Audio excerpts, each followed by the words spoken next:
페이지를 홈을 선택한 상태에서 작업을 계속 한번 해보도록 할까요? 자, 지금 보면 첫 번째 이 사이트 같은 경우엔 이 사이트에 관련된 내용들이 좀 정리되어 있는 겁니다. 뭐 저장한다든지 프리뷰 미리 한번 살펴본다든지 뭐 퍼블리시 우리가 그 출판한다 그러죠. 그 온라인 상에 올려놓다든지 또는 뭐 도메인 이름을 얻는다든지 등등 다양한 그러한 그 이 사이트 전체에 관한 내용들이 정리가 되어 있는 건데요. 그 중에서 우리가 일반적으로 사용하는 것들은 한 두세 개뿐이 없습니다. 사실은 실제로 일반적으로 사용되는 건 그건 바로 오른쪽에 있는 요 내용들과 똑같아요. 저장하거나 프리뷰하거나 퍼블리시 이게 가장 핵심적인 기능이라고 요 사이트 메뉴에 살펴보시면 되고요. 추가적으로 사이트 히스토리 같은 것도 있긴 한데 이것들은 어느 단계에서 얼만큼 고쳤는지를 저장해 놓았다가 쓸 경우에 필요한 건데요. 아직까지는 그 정도 우리가 그 자세하게 알 필요는 없는 메뉴인 것 같습니다. 자, 그다음 사실 굉장히 중요한 메뉴 중에 하나가 이 툴입니다. 이 툴을 보면 지금 세 개가 체크되어 있습니다. 툴바, 룰러, 그리들리니스 그리고 스냅드 오브젝트 네 개 중에서 세 개가 선택되어 있는데 일단 언체크를 한번 먼저 해볼게요. 첫 번째 거 그리고 체크를 해봅시다. 지금 뭐가 보이죠? 오른쪽에 있는 이 툴바가 생겼다 없어졌다 하죠. 이 툴박스가 바로 이 툴바는 그 시각적인 메뉴로서 우리가 오브젝트들 또는 그 구성 요소들을 뭐 카피하거나 아까 살펴본 것처럼 선택했을 때 카피하거나 그걸 붙이거나 지우거나 위치를 앞뒤로 바꾸거나 그리고 수평적인 배열 상태 또는 크기 그리고 위치를 조정할 때 쉽게 우리가 매니지할 수 있는 툴을 제공해주는 기능이라고 보시면 되고요. 이거는 사용을 하면서 여러분들이 점점 익혀나가면 될 겁니다. 그리고 또 하나 룰러가 지금 꺼 있는데요. 항상 이것이 필요하진 않지만 때때로 굉장히 유용하기도 합니다. 이 룰러를 한번 켜봅시다. 룰러를 키니까 어떻게 돼요? 말 그대로 룰러가 생기죠. 룰러가 자라는 뜻이잖아요. 즉 수평자와 수직자가 양쪽 그 엣지 부분에 생기고요. 이 룰러에다가 우리가 원하는 마크를 해놓을 수가 있습니다. 예를 들어서 요 밑에 있는 요 내용을 한번 우리가 룰러로 마크를 해봅시다. 무슨 말이냐면 이 텍스트가 시작되는 지점을 하나를 선택해서 거기다가 마크를 해놓고요. 이렇게 그리고 또 하나 텍스트가 끝나는 지점에서 또 이렇게 마크를 하나 더 해놓고요.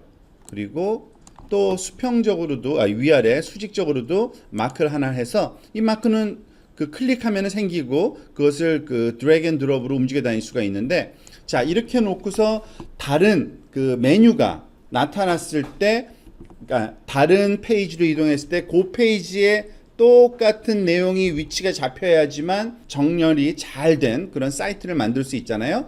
그런 위치를 우리가 사전에 조정해 놓고서 그것을 한번 그 거기에 맞도록 만들고 싶은 겁니다. 지금 여기에는 그런 대상이 지금 없긴 합니다만 예를 들어서 그죠? 그렇지만은 그 위치에 무언가를 갖다 놓고 싶을 때는 그런 작업을 해 놓으면 그 요 룰러를 활용하시면 된다는 얘기고요. 그 내용은 여기엔 빠져 있으니까 모든 페이지에 똑같이 보이지 않기 때문에 지금은 별로 이렇게 큰 의미는 없었습니다. 그리고 언제든지 꺼버릴 수 있고요. 그리들리니스 우리가 이미 이건 체크가 되어 있죠. 그리들리니스는 언체크를 해보면은 사라지는 게 뭔지를 알 수 있습니다. 예를 들어서 다시 그리들리니스를 누르면 지금 각각의 섹션의 그런 그 위치를 가르쳐 주는 겁니다. 사실은 지금 보면은 수평적으로 요 헤더 섹션 위 그리고 요 왼쪽과 오른쪽의 요 부분이 그 소위 메인 바디입니다. 지금 스크린 상에서 항상 그 보여줘야 되는 그 중심 바디고요. 제일 아래쪽에 가면은 여기 보면은 푸터라 그래서 즉 수직으로 두 개, 수평으로 두 개 라인이 그어 있어 가지고 푸터와 헤더를 나눠주고 그리고 바디에서의 그 중앙 부분이 어딘지를 명확히 우리가 하고서 작업할 수 있도록 만들어주는 그리드 라인이 만들어지는 게 바로 이 그리들리니스고요. 그리고 네 번째 있는 요 기능도 굉장히 중요합니다. Snap to Object라는 기능인데 이미 여러분들이 아마 파워포인트 파일 작업을 해본 사람들은 많이 경험한 겁니다. 그 주변 오브젝트들과의 상대적인 위치를 맞춰주는 겁니다. 예를 들어서 지금 이게 클릭된 상태에서는 어떤 오브젝트, 그러니까 구성 요소 하나를 선택하면 이것을 움직여 다닐 때 지금 그 보라색 선이 생기죠. 즉 다른 것들과의 중심이 맞았는지를 우리가 그 알 수 있고요. 그리고 수평적으로도 때때로 이 주변에 있는 것들과 수평적으로 중앙이 맞았는지를 또는 이 윗부분이 정렬됐는지 아랫부분이 정렬됐는지 또는 중앙이 정렬됐는지를 우리가 확인할 수 있게 해주는 그러한 기능이 바로 요 Snap to Object라는 이런 기능입니다. 디폴트로 요 툴바와 그리들리니스와 스냅 투 오브젝트는 활용하는 게 좋습니다. 그리고 뭐 헬프 기능은 언제든지 필요한 그 기능을 확인할 때 우리가 사용하시면 되고요. 업그레이드는 아시는 것처럼 유료화 시킬 때 사용하는 거니까 아직까지는 우리한테 좀 필요 없고요.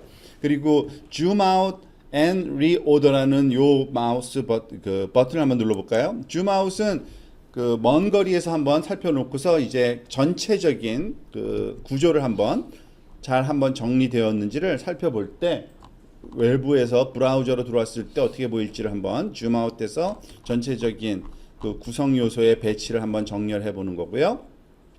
자, 꺼버리면 다시 원래 에디터로 돌아가고요. 조금 전에 한 에디팅 기능을 undo 그리고 redo 할 때 이 두 개의 버튼을 활용하시면 됩니다.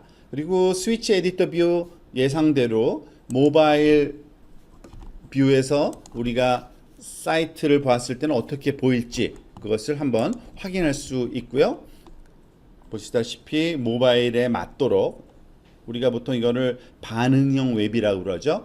지금 보고 있는 이 사이트의 디자인을 그대로 쓰는 게 아니라 모바일에 최적화된 형태로 메뉴를 이렇게 줄여둔다든지 아니면은 그림과 텍스트의 배치를 좀 바꿔줍니다.